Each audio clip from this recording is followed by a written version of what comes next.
All right. Hello, everybody, and welcome back to the Versatility Podcast. I'm your host, Juels. I always got to do that, man. It's a part of the thing. But today I'm here with one of my childhood friends, actually. Want to introduce yourself, man? My name is Isiah Thomas. Like Julian said, we go way back, man. Way back to when we were probably like 10, 12. I want to say 10. Yeah, Yeah, uh, 10. yeah, Something. Either way, it's a long time, bro. yeah, for sure. So we got some No, for here. real. But thanks again, Isaiah, for coming on. I really do appreciate it. We're just gonna get into it. I got a lot of things I want to go over. And as everybody who's been watching the podcast, I'm back in my room today because doing this on Zoom and stuff. So I wanted to make sure, it's easier to handle it and yada yada. Either way, that's neither here or there. We're No, back with another podcast, and a lot of things have happened. So let's get right into it. So starting with the news, it's a little more basketball related a little bit. And Zay, I know you probably heard because I know you into sports and stuff, yeah, bro. yeah, yeah. So, So two things. One, Robert Server. You, you heard about that, right? I don't know who that is, man. Bro, so Robert Sarver is the owner of the Suns, right?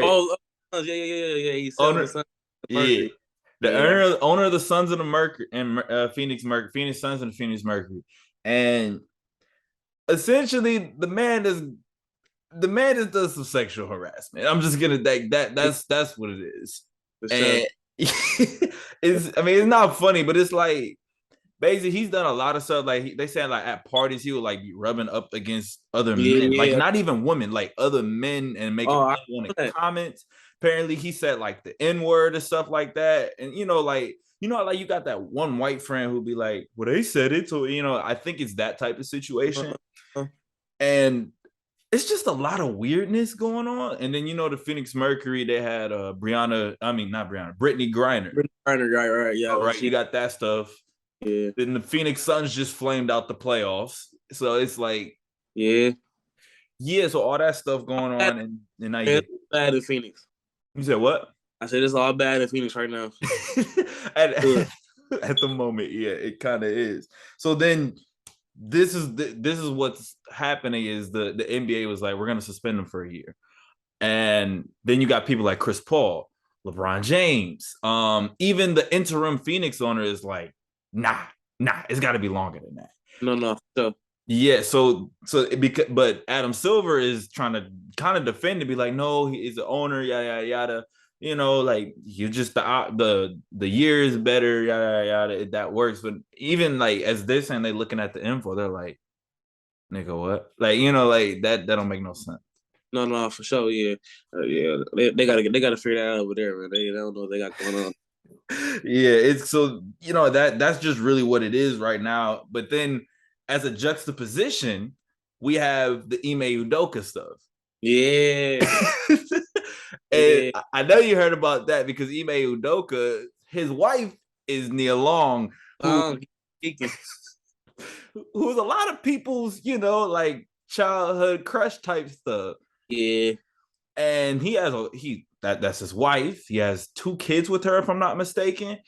And he just received a year suspension for Right. basically having an affair with someone else who was with another Celtic staffer that was on the team. Yeah.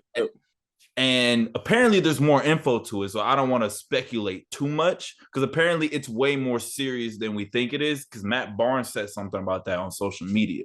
So when we look at both of these situations,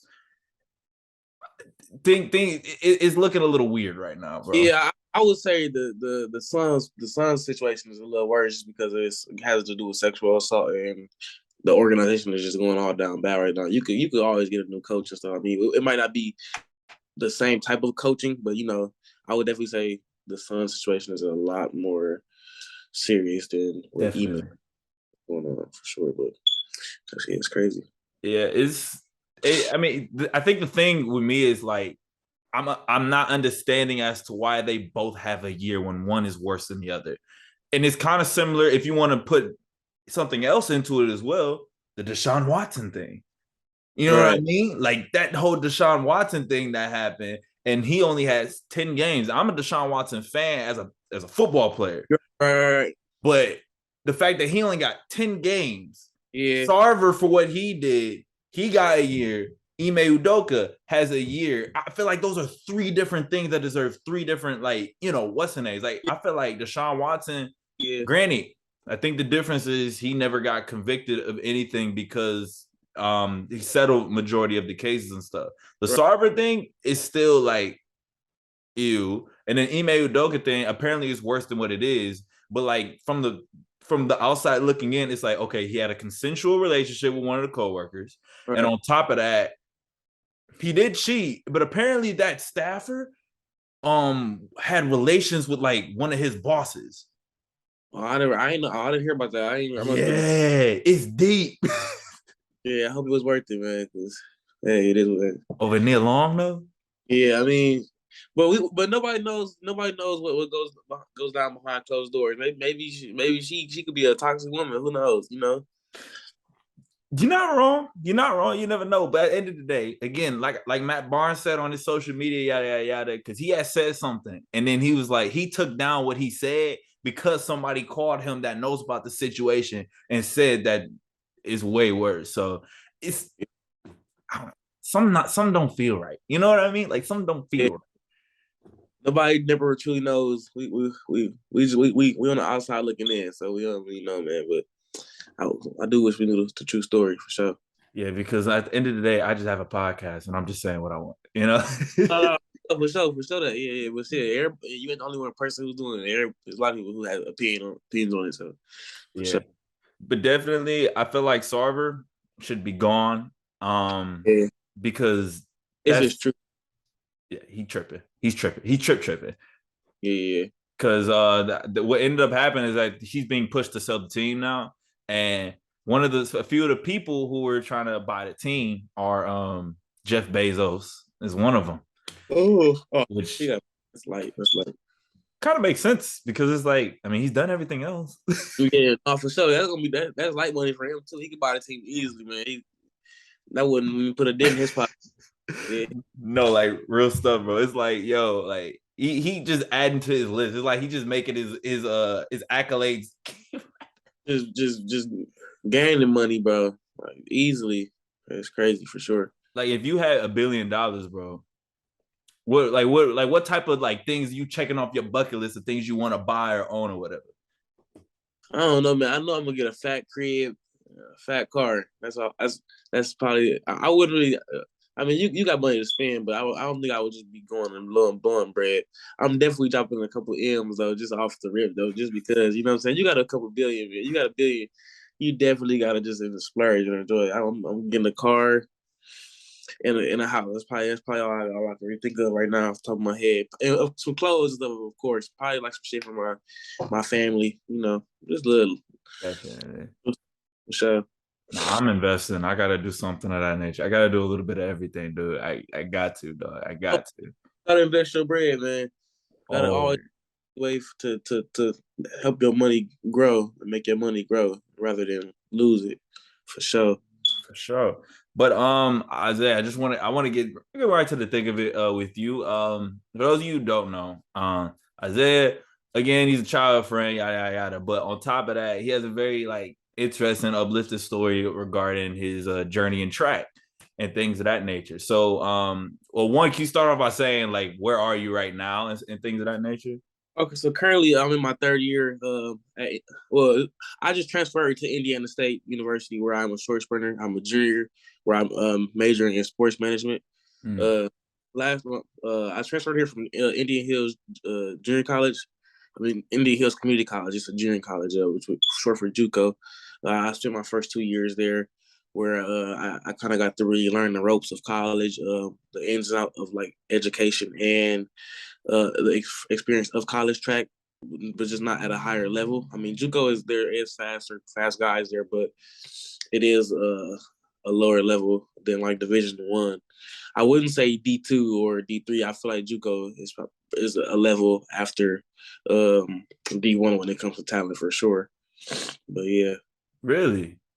man, Cats is basketball, football, track. It's JUCO is guys who either came from D1 just because of grades, you know what I'm saying, or D2 or whatever, or just but usually a lot of bounce backs and stuff from Division Ones as well, or just guys who had the talent to go D1, but just not the grades. But so JUCO Wow. has college, man, especially track wise. I mean, if you would have came to indoor nationals, you would have saw all the big time Power Five schools like Kentucky was there, LSU, Alabama, any school Arizona State. If it was a big Power Five school, they were there just because they know the talent and the depth that JUCO brings to the table for sure. So then is that because they're like, I'm not going to be able to get a scholarship on D2 and D3, so then they just go to JUCO instead? I mean, I feel like most people just would rather take their risk on trying to get to the Division One level, and JUCO can offer you that. They can offer you that experience, like I said, to not only compete at a high level, but also get your grade level, your GPA level up to the Division One standard, so you don't have to. What am I trying to say? You don't have to go Division III out of high school or D2 if you don't have the grades. JUCO does give you that aspect to where they give you another shot at your dream of being Division One. Very interesting. So then I kind of want to go back again. I remember we talked a little bit about middle school and stuff like that, which was a time in and of itself. You don't know, man. We went to Believers in Christ Christian Academy, right? And it's a Christian school, but it doesn't have a lot of the resources and opportunities that many other middle schools and really high schools have either, because it's small. It's small, but it's a Black area. There's a whole bunch of Black kids, whether it's inner city, and then I moved out to Brown Deer at the time. By then I was already in Brown Deer, but I spent majority of my time in Milwaukee still. Nah, for sure. And basically, like, I remember like being back in the classroom and stuff. For me personally, I always remembered you was fast. Like, that was one thing that I always knew. I knew you were fast. Like, because we'd run, let's say we're playing basketball, you're the first one down the court. We're doing kickball, first one around the bases. Like, we used to be racing out there. Especially, I remember Eli too. Eli was fast out there too. Eli was fast racing. But people don't know, man. When I be telling people like we're from Milwaukee and stuff like that, they be like, "Oh, people think like Milwaukee is like farms and trees and stuff like that." Just say like Milwaukee, like our school is a lot of Black kids, man. They got hectic in there. But yeah, people aspect of it, when they think of Milwaukee, they think it's just cows and sheep. You know that yourself. Trust me, I'm on the East Coast, and they think they all that in a bag of chips and all that, bro. They think they be gassing it, bro. They be like, moo, or milk, I got cheese. I'm like, bro, that's not me. That's not what it is, man. Hey, Julian, middle school was wild, boy. You used to be in there. You made it through, boy. Sometimes we used to try to be on you a little bit just because you was the smarter kid and the good kid, but you held it down in the trenches, big dog. That's what you gotta say. Y'all funny, bro. Y'all funny, dog. The good kid. So basically, moving a little forward, we had our 8th grade completion ceremony, which was cool, it was cool, yada yada. You said, oh yeah. So then, but from there, we both went our separate ways, right? So I went to Brown Deer High School, and then you went to Destiny, right? Yeah, I ended up going to Destiny, and then I ended up moving to Arizona after that. I'm not gonna lie, Arizona was cool for me. That's kind of what opened my eyes a little bit more to it showed me that there is more out there in the world than just Milwaukee, because Milwaukee, like, Milwaukee is Milwaukee, and Arizona kind of opened my eyes because I kind of was wilding before that, even a little bit during, but a couple years into Arizona showed me that there's more out there than Milwaukee, like I keep saying, but it's a whole big world out there, and being a troublemaker is not what I wanted to be anymore, and kind of helped me change my life around for sure. Yeah, I definitely I remember when I first talked to you again after a while, and I was like, you seem a little bit different, you just you feel like you wasn't trying to gas it as much, because like in that type of stuff. But like I didn't know you went to Arizona. What high school was that? Westwood. I went to Westwood High School out there for a couple of years. I ain't gonna lie, I ended up so this I didn't really start track too early. I started track. I did do track for a year in like sixth grade. That's when I first met you guys. And then I really got introduced to track when I moved to Arizona. So I ended up running for AZ Flames out there. It's a club track. My guy James, his dad team, but my guy James go to Texas A&M now. His dad was the coach for that team. But yeah, I ended up running for AZ Flames, and that was my first like introduction to track. And then I ended up running for Westwood High School, where that kind of expanded my love for track. But I'm not gonna. I ended up having to come back to Milwaukee. I ended up getting into some trouble, man. I ended up fighting in the classroom. There was this guy. I have the video. It was this big old white dude. He was bullying this girl in the class and stuff like that. And I kind of tried to intervene and woo, and we ended up. He ended up pushing me, man. And we ended up fighting and stuff. Woo, and that little did I know that would have come back to hunt me really bad because they ended up giving me a 10-day. And while on my 10-day, I ended up having to get sent back home to Milwaukee, and that messed up all of my like my transcripts and my grades, bro, and my credits ended up transferring. So I ain't lie, I had to end up reclassing, and that from there, I had to take some time off from track. But then I ended up coming back, and then that's how I got back into track when I ended up running for Vincent. So because you were 2019, but I ended up having to reclass to the class of 2020. That's what really awesome had led me to me having to choose to go to JUCO just because of my what had ended up the situation that ended up going down in my life. But hey, man, none of that. A message to like kids like who are out there, pushing their dreams. Don't let nothing discourage you. Let people crack jokes about your current situation. Just never put your head down and keep your head up.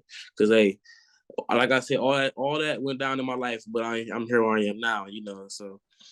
And once you get to college, nothing that's one thing I noticed. Once you get to college, nothing that you did in high school matters ever at all. High school is a high school. College is its own experience and its own level. Totally different people, bro.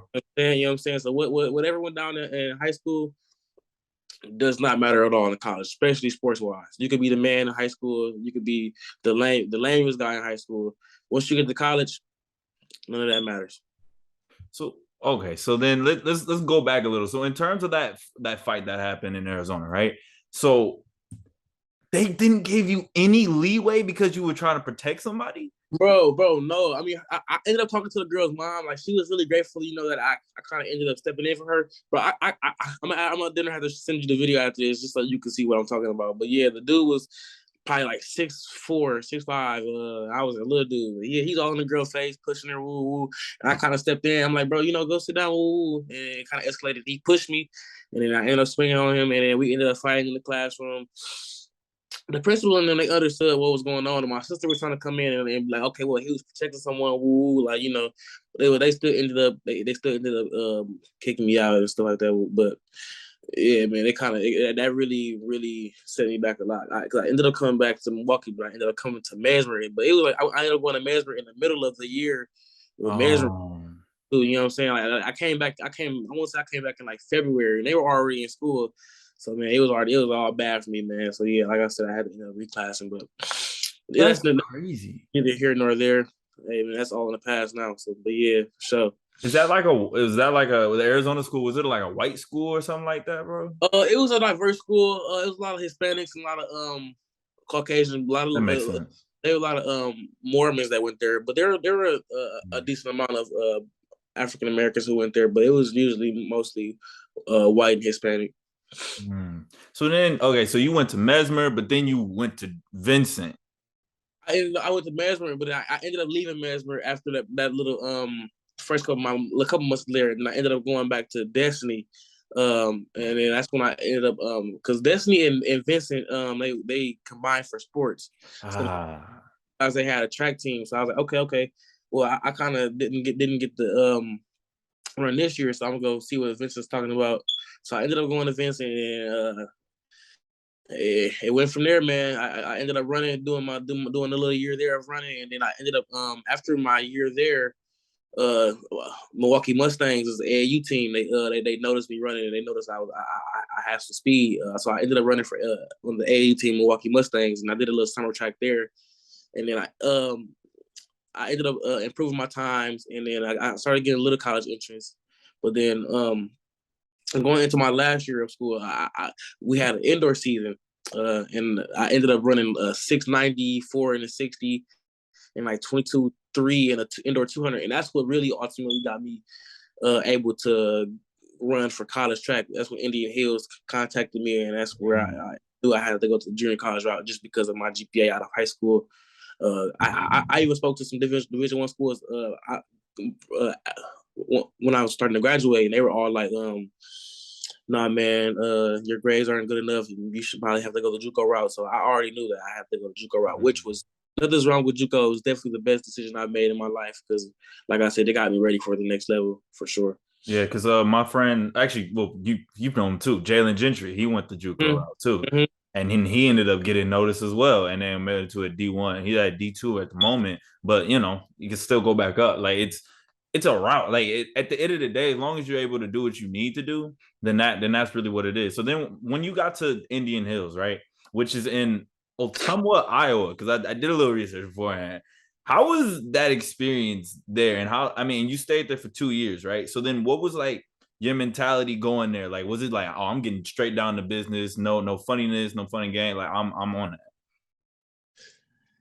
Man, JUCO, oh man, it's a one in a lifetime experience, man. Like I something I feel like I'm gonna remember when I'm 90, man. That's something I never want to forget because man, the bonds I made from JUCO, like I feel like I made some lifelong bonds with some of my brothers, man. They're my brothers for sure. Even some of the females there, like my dog Skinny. That's my sis for sure. That's my dog. But JUCO was something like I would say it was like a small family in a sense, just because I had no choice but to see the same people every day. Like, man, it's so small. Like, the campus was so small. I would come outside, or I would walk out my room and see some of my teammates. So, like, or we would like eat with each other every day. So, you know what I'm saying? So, seeing someone every day can kind of build that bond of a familyness, I would say. But coming into JUCO, I definitely could have came in a little bit more serious, especially in the classroom.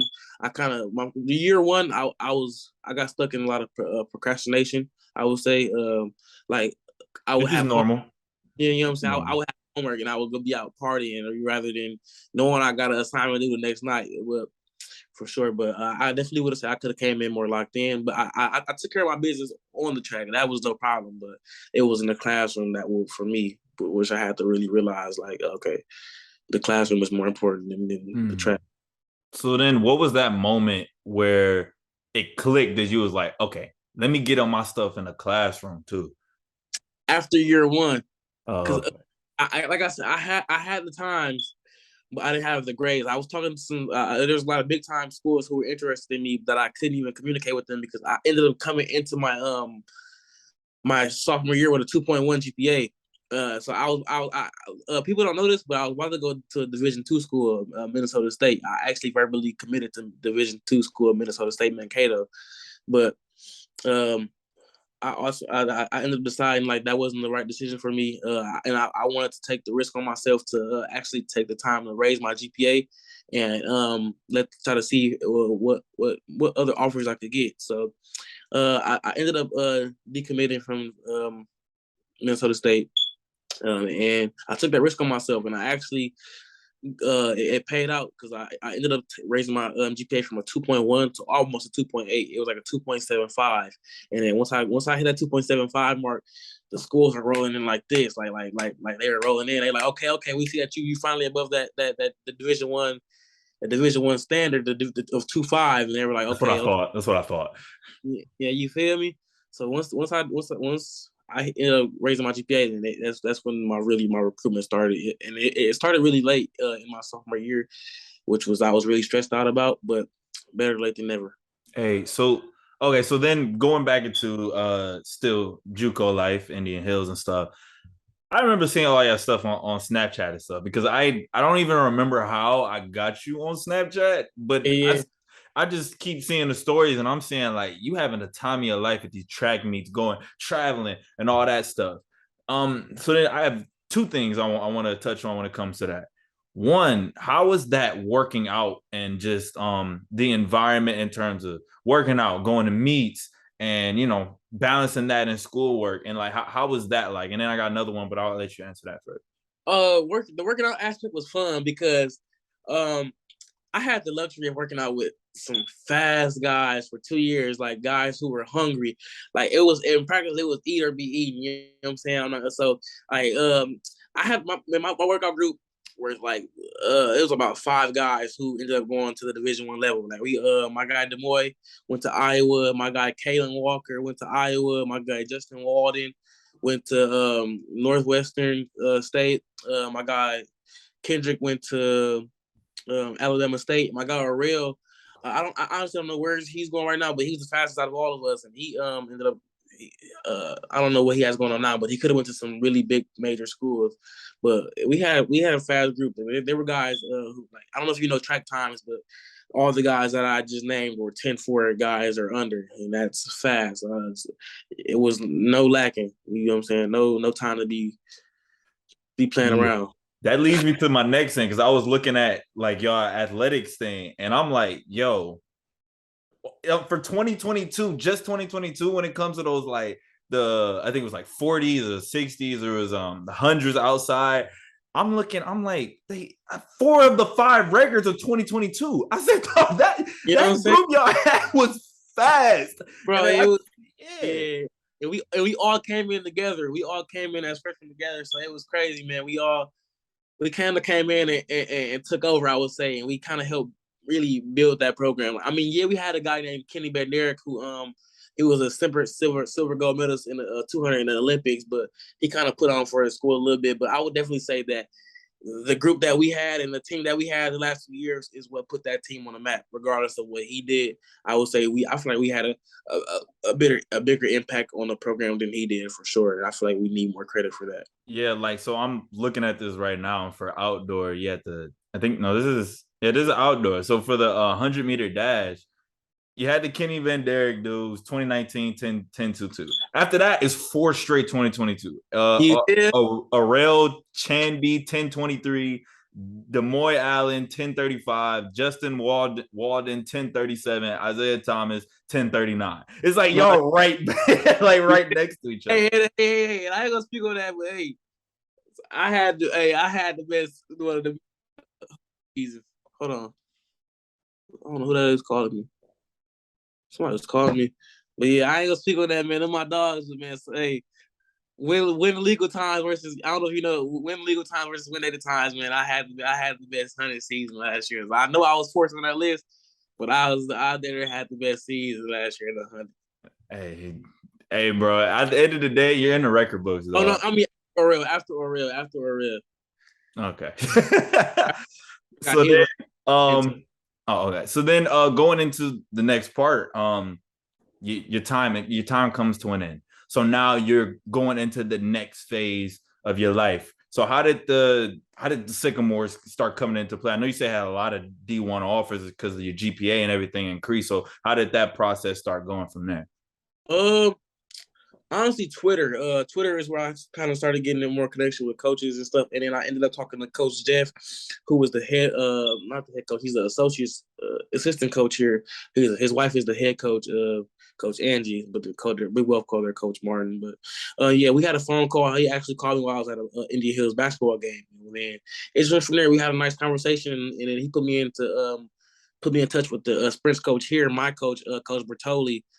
And ultimately, they just wowed me with their words, and I ended up coming on a visit here, and I really enjoyed my time here. The group that they had host me showed me a good time, and also I'm not gonna lie, money talk. The offer they offered me was the best out of all the schools. I mean, they were matched by their rival school, University of Northern Iowa, but those are my only 2 official visits, and UNI just wasn't for me.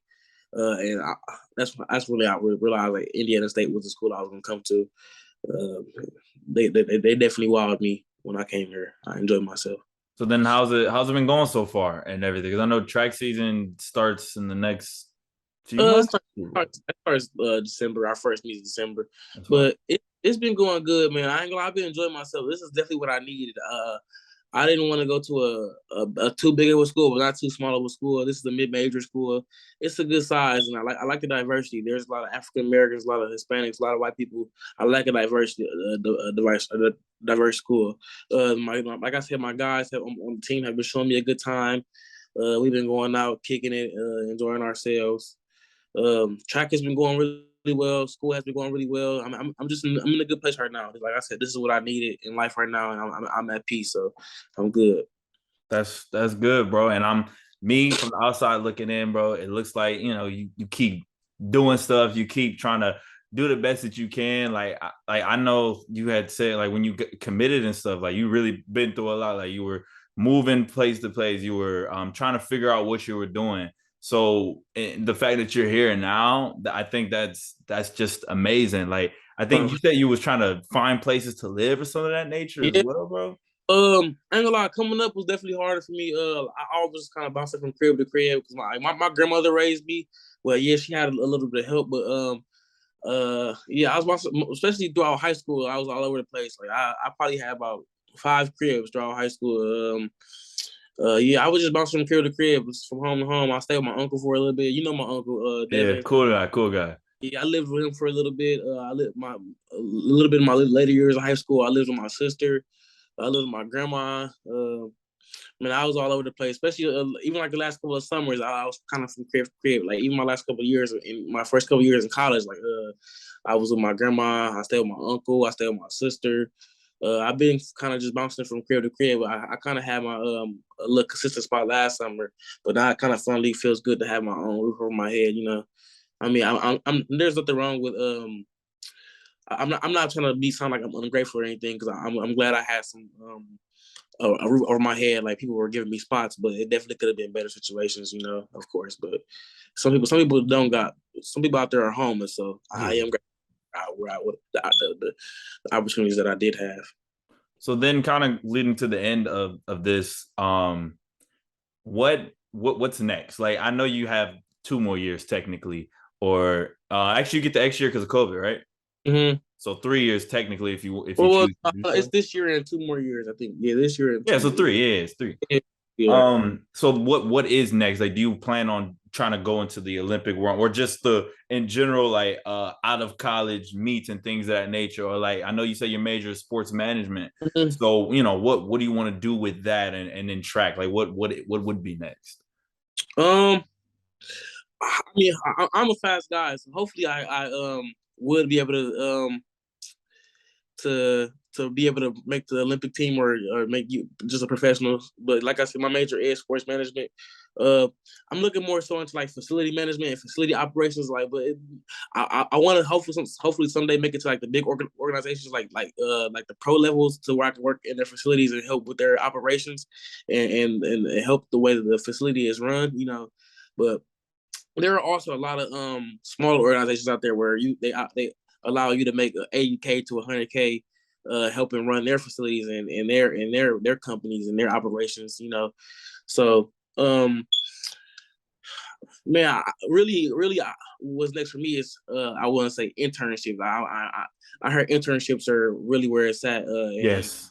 I need to tap in with those, but I don't want to work for free, man. I'm trying to have a paid internship, dog, because working for free is wild. You feel me? Yeah, But, it's that college experience. I've done a unpaid internship. It's not the greatest. Usually, the experience you get is pretty good though. It depends on who you're working with. You have to make sure you get the right internship. If you're gonna do an unpaid one, you got to make sure you're getting the most out of it. Because if you're not, then it's like, what's the point at that point? You know what I mean? But I definitely feel that because I know we all are broke college students. Like I don't no, have a job right now, technically. So like I'm doing my podcast on my own. Like I'm doing a lot of these things on my own, but this is something that I want to do, and it pertains to what I love to do, which is so, talking to people, communicating to people, and entertaining people. That's me. I mean, y'all know me for a while, bro. Like I've always been an entertainer type dude. That's just who I am.